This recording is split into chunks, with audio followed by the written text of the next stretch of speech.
Hey, coaches, Joe Salas here. We got a special guest today. Nick Bandstra from Fairborn High School in Ohio is here with us, and he's going to be talking wide receiver play. Nick runs a wing T offense, but then also does some spread stuff with it. So he's going to show us how they do it. They were third in their league last year in passing.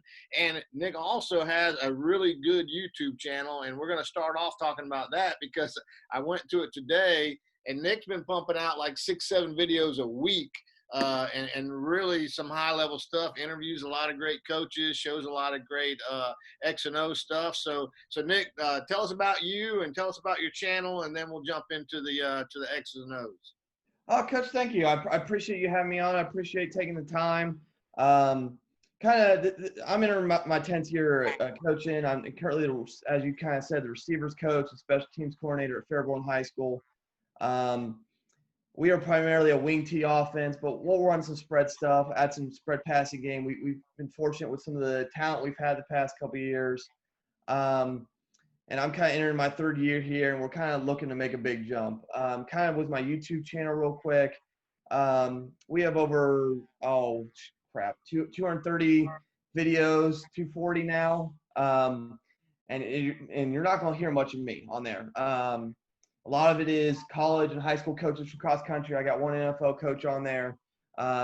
Most of it is clinics. I probably got 15 to 20 interviews, but I get coaches from small high schools across the country to big D1 schools. I've had opportunity to interview some really good coaches and get some good coaches on there talking and everything. I mean, we're talking air raid, wing T, 3 high safety stuff, which is one of the fads right now, D-lock, positions technique.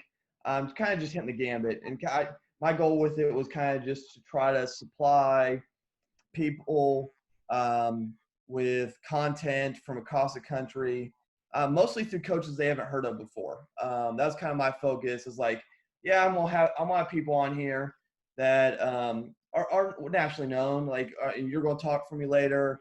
Adam Harvey's on there. Obviously, some of the D1 coaches are very well known, but probably 60 to 75% of the coaches I have on there are coaches you've probably never heard of before. Either maybe done one clinic before or have never done a clinic before. I have a lot of first timers, and I got coaches from Rhode Island, Wyoming, the Dakotas, Nevada, like places you wouldn't think to necessarily ask for clinics, but I mean, they pump out some high quality stuff. They show some good football. And I've just been very fortunate to make a lot of friendships and contacts over the past, I don't know, I started this in March. So I've pumped out 230 of them since March. I mean, at one point it was 2 a day, 7 days a week.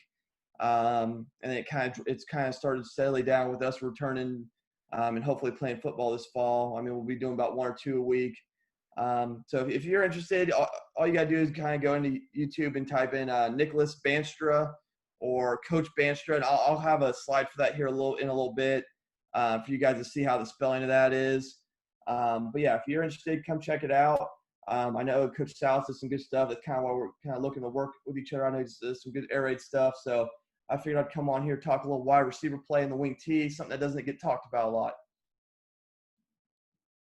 Awesome, man. Well, I'm looking forward to seeing your wide receiver stuff, and definitely highly recommend your channel. And you said there you have a ton of videos on there from just a wide range of people and a wide range of topics, and I highly recommend everyone who's watching this to go subscribe because there's good stuff on there.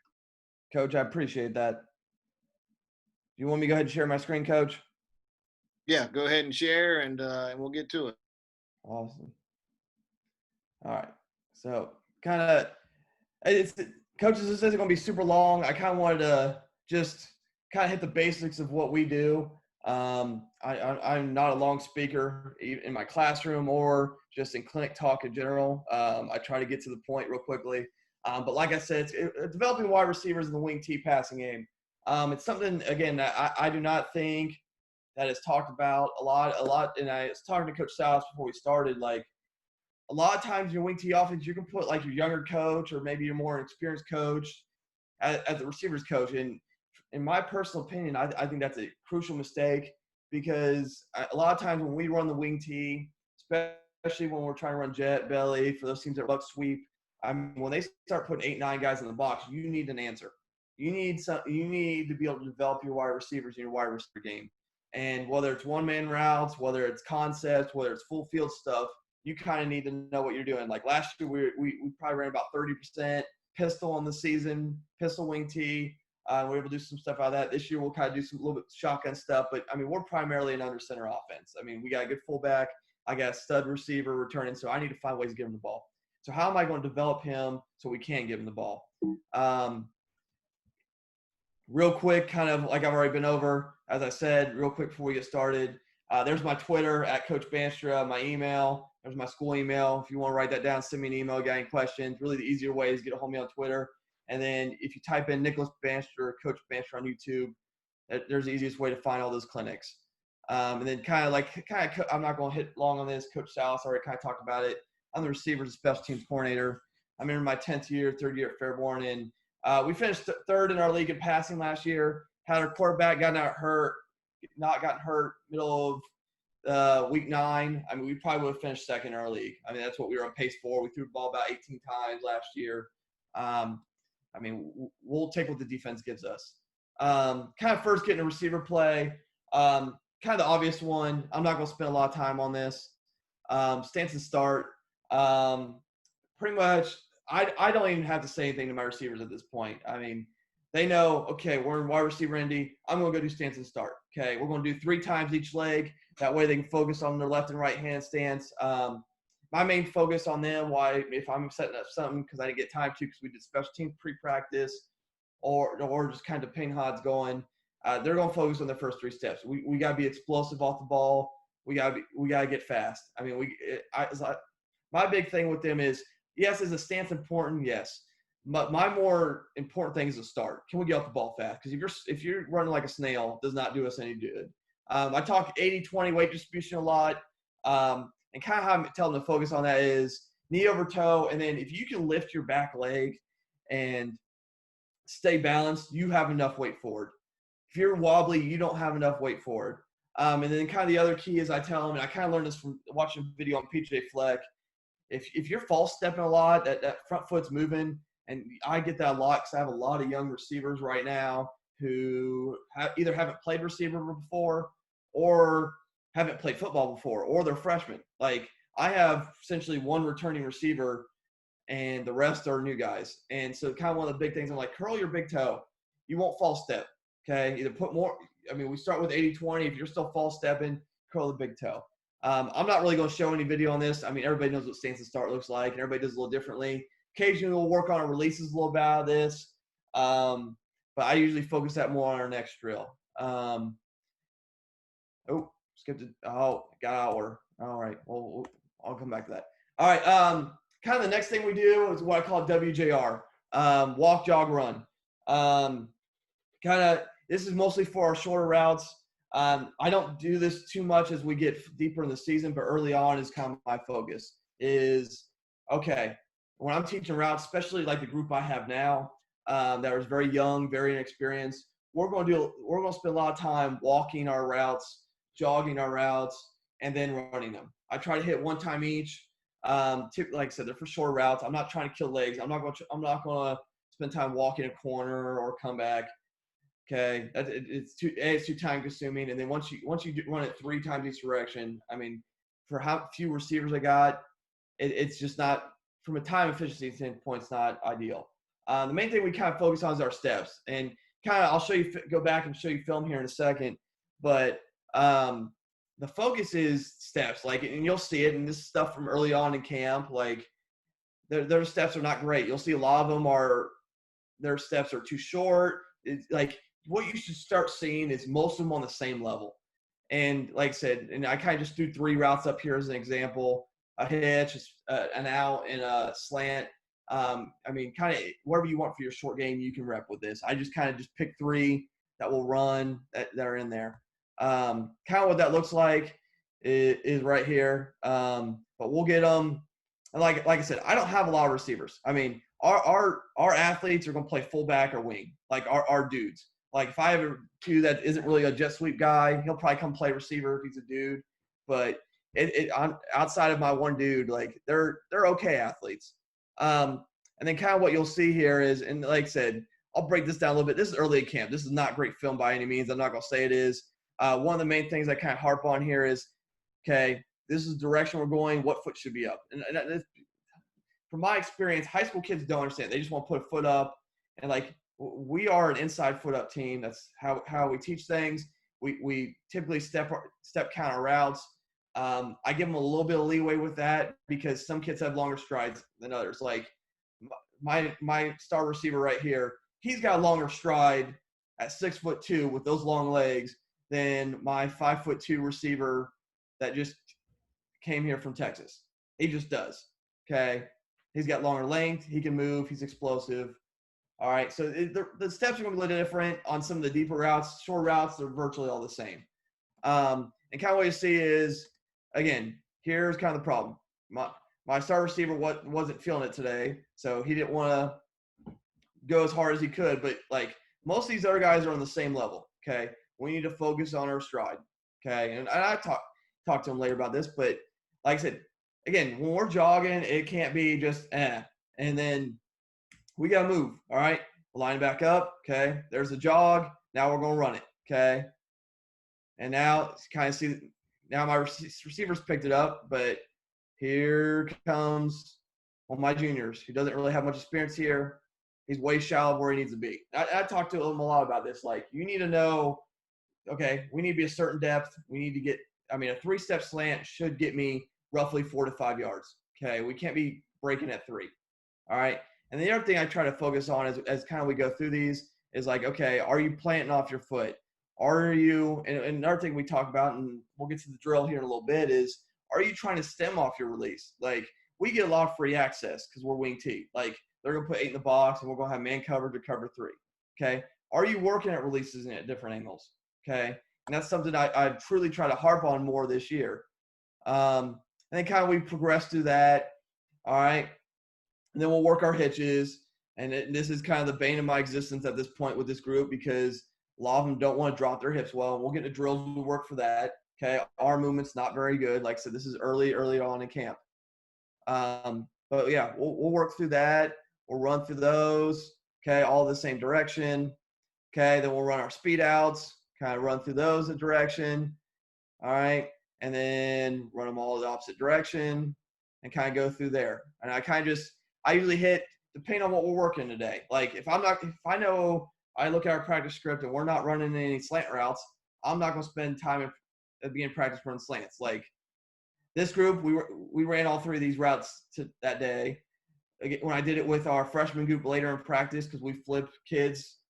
I have my varsity kids at first half, my freshman, sophomore, inexperienced kids second half. Okay, they only ran 2 of these routes that day. They didn't run the speed out because we're not running that with them at the moment. Okay. And then kind of next thing and kind of what I've talked about already is our stem drill. In all honesty, if you gave me 5 minutes, it'd be stance and starts and probably stem drill. Those are probably the 2 drills I'm going to work every day because of the fact that we get free access releases so much. I do 2 times at each cone. So we'll go twice here, left foot up, then right foot up. Then we'll go over here, left foot, right foot up. My main thing is when we come out of our breaks, let me rephrase that. When we come out of our stance, we need to already know, okay, how is the corner leveraged? How far is he off? And how do I need to adjust my route? Okay. We need to realize that whether it's even when we get pressed, like our defense shows us some cover 2 press where we get funneled in. So they need to realize, okay, I need to release inside and then, okay, how do I need to stem once I've gotten past him? Okay. Where's the safety? How do I need to adjust my route? And this is kind of just a simple drill to start working on that. Okay. I'm going to release inside, get vertical. All right. And then, or outside and get vertical. The main thing, and it's still a work in progress. They need to understand they need a little bit harder plant here. A lot of my kids just want to like round it. And I tell them, I want you to plant and just push vertical. I find that next gear. And then the kind of last thing you'll see with pretty much outside my WJR and my stance and starts, I try to finish everything with the ball. I want to develop ball skills as much as possible. I don't necessarily always get the time for ball drills, so I incorporate that as much as humanly possible. And I can't throw worth a crap. I don't pretend to. I played line in high school for a reason. But I want to, if anytime I can get a ball in their hand, and one of the few benefits of being a poor thrower is my ball will go about anywhere. So they have to learn how to react to it. I take it might be a weakness, but I try to make them take advantage of that weakness. But this is a great drill. I like if you get a lot of free access release, or you have to get a lot of like bracket coverage where you have to adjust after you get past that first level. I think this is a great drill personally. My second drill real quick before I get into some more film is our hip drill. Again, our hips suck at the moment. So I'll run a lot of hip drill. I used to be a young, dumb coach where I would put like 6 of these cones, run, drop, run. No, it's 3 because I want fast bursts. Okay. We'll do 1 time each leg. They'll go one side here, right foot up, go over here, left foot up, and it's run, drop our hips, explode out of that, and then run, drop our hips, explode out of that, and then catch the ball. One of the main things I harp is drop our hips and arm movement. I think arm movement is very poorly coached, especially by newer receiver coaches. And it's like, and I tell my kids every day, like arm movement, arm movement, arm movement. And the other thing that I think is hard is where is your arm located? I have a lot of kids that want to flare their elbows out. And I'm constantly working on a lot of them. It's like, keep your elbows in, keep your center of gravity, keep your balance, stop flailing. And then, like I said, we finish with the ball every time.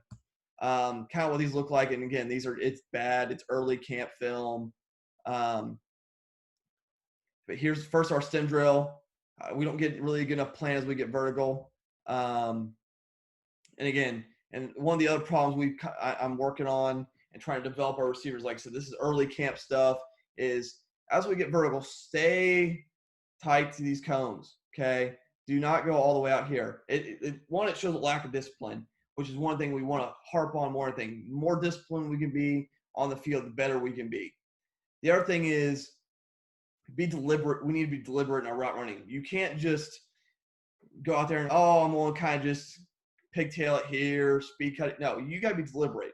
So everything we need to do need to be a good release and a tight vertical, okay? Because we got to be able to change that direction quickly. We got to plan off our feet, okay? We got to make the corner feel pressured or the safety feel pressured depending on the release and the coverage we get. Like I said, we get a lot of cover 3, and then we'll also get a lot of cover 2. A lot of press cover 2, so we'll take advantage of that. I'll get off him, I'll get vertical, and then I'll make that safety feel very uncomfortable. And kind of as we go through this, like I said, one of the other things is kind of focus on is these initial footwork. I have kids that want to like step back and then go across just because they haven't done it before, or they kind of want to just like go lateral and then up. And I tell all of them, you want to get at least back to your front leg level, okay? That way you can, and then get vertical. I really want to gain ground here, okay? And if I know I'm going to go inside, it wants to be ground and vertical, and then I can carry, okay? And if it was the opposite way, kind of the same thing. And then it kind of as we go, just like I said, just ball it in. Nothing major. I'm not super far away, but just react to the catch, okay? Catch a ball, work on our hands. As you see, some poor hands by some of my younger receivers. Okay, we'll run through these twice. And then, like I said, we just go over hip drill. All right, it's kind of our system, drop our hips. Again, not great arm movement, not great hip drops, stuff we're working on. Kind of, like I said, this is early in camp. But like I said, drop the hips. He's probably one of the worst at it at the moment. But like I said, we got to get explosive. All right, there's my senior receiver. A lot better. Good dropping. Okay. Boom. Good. And just simple drills to develop your receivers. Next one I don't have any film of. 45 degree. Most receiver coaches do these. I think most of us seen this. I kind of do 2 times each direction. So we'll do 2 times from down here, switch legs. Then they'll come down here, and I'll go down here. I tell them go about 70% speed. I don't want this to be a full speed drill. 1, I don't have a lot of kids, so I'm not trying to burn out their legs. 2, I want them to focus on that plant. I want, when they get here, I want to plant and explode, plant and explode. And a lot of that is we're working on our corners, we're working on our slants, we're working on our post routes here. Okay, work on those cuts for those. And then one of the major problems I get with this is they want to like overreach here, kind of like just like hop step it. That's kind of one thing you got to focus on fixing for them. And then again, always finish the ball. Okay, and through this drill, I mean they'll catch a total of 4 balls. Like I said, I want to implement that as much as humanly possible. Fade drill. I wish I had film of this, and I'm a little PO'd I don't. The one film I do have of it is horrible, and I didn't want to show it. Fade drill is kind of one of my favorite drills, especially with how much. I mean, when you have a receiver like we do, we're going to run fades. But especially if you see a lot of cover 2, or even really some like light cover 3, I love fade drill. It teaches them also to start reading a DB. Pretty much I'm usually out here playing the DB. I mean, unless I got an injured kid or some DBs are with us.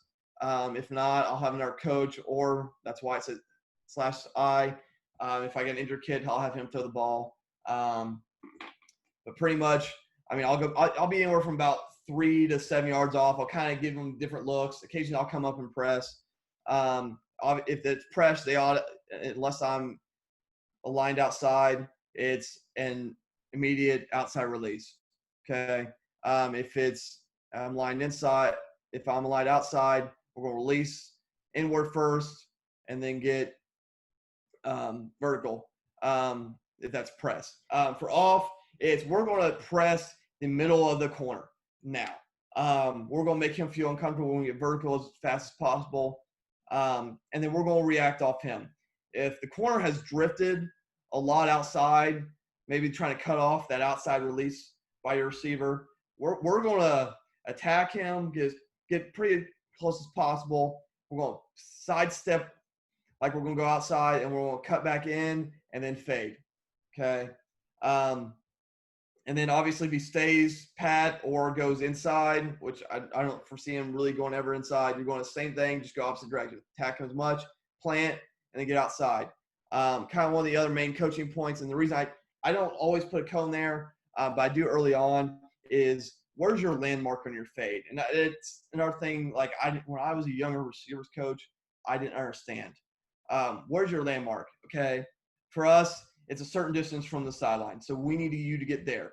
Whether you cut inside and then go back out or outside, either way, after a certain point, you need to get to the same spot along that so that quarterback can get you the ball where he needs to get you the ball. Okay. Especially with how much cover 2 we see. All right, here's the hole. Get there. Okay. Because I'm going to be having a safety in a real game, be flying over. Okay. Where's the hole? So those are just coaching points on it. Like, okay, 1, give them multiple reads, give them multiple looks, move up, move back, again, and then kind of once we're kind of restricted now with how much contact we can have with kids due to COVID, obviously. But you get a shield. If your state allows full contact like that, work on getting hands on them, because the other thing, and I don't think it's coached well by, at least I haven't coached well in the past, is when somebody gets hands on you down the field, how do you react? Obviously, we work press releases. But how do you work about some sort of cover 2 jam technique down the field? Okay. Are you a double move and rip? Do you do a light swim? Do you do a hand walk? Like, how are you going to react to pressure? And that's kind of the technique you need to start adding. Add a shield, add a corner, so you can stimulate those. Next is top of the route. Kind of like we did WJR earlier for our short routes. This is our deeper routes. These are our comebacks, our corners, our posts. I try to get 2 times each direction, but we only do second half of the route. Like I said, I don't have a crap ton of receivers. I'm not going to kill their legs, especially since we still have to go do Skelly and then be involved in team. And I got run blocking drills I got to do. So we're going to do the second half of route. So say you have a 8-step corner, okay? I'm going to distance this to where you have to take about 4. Plant, get to your corner, okay? Same thing with comeback. I'm going to shorten everything about in half. And then we're kind of just going, we're going to And really what I have them do is I have a lot of them just be like, okay, this is your corner. All right, stem release, plant. Okay, work on your stems. Again, we go back to that stem drill there. Work on that release. Your stem will vary in distance, so play with it a little bit, see how much you're going to do. And then kind of over here, here's an example of our comeback drill. Main thing is drop those hips, arm movement, drop those hips, arm movement, come back at 45 degrees. What I've started doing occasionally is I'll put a bag also about right here because it forces them to come back downhill. A lot of high school kids, from my experience, don't understand necessarily the concept. And at a certain point, you want to take away the cones because you're not going to have cones on the field. And I know you won't have a bag on the field either, but we need to work on get downhill. Okay, I comeback route is my favorite route in football.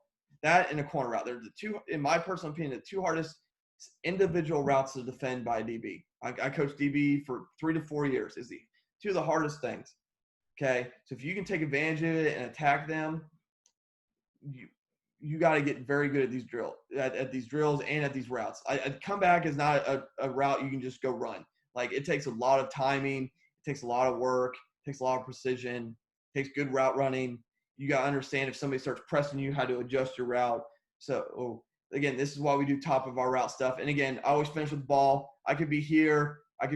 Usually being on the opposite side gives it a more realistic throw, but I'll do both, just kind of depending on the time. Also, if we're kind of working our waggle or rollout packages, I mean, our quarterback might be more here anyways. So I kind of give them different looks on where the ball's coming from. But they get out of the break, they got to be ready for the football. And kind of some other drills I do kind of as we wrap up here. Because like I said, I don't want this to last forever. And I don't have necessarily have film on all these. If you want to talk more about them, you can obviously contact me. One leg starts are things I kind of do very early on. Kind of go back to what I was talking about your stances. Just kind of lift off your back leg and then press off your front foot and just gain ground. Press the feet. I mean, we all do press the feet, and there's been 8,000 clinics on how to defeat press. All of us do it slightly differently. If you want to talk press the feet, just message me.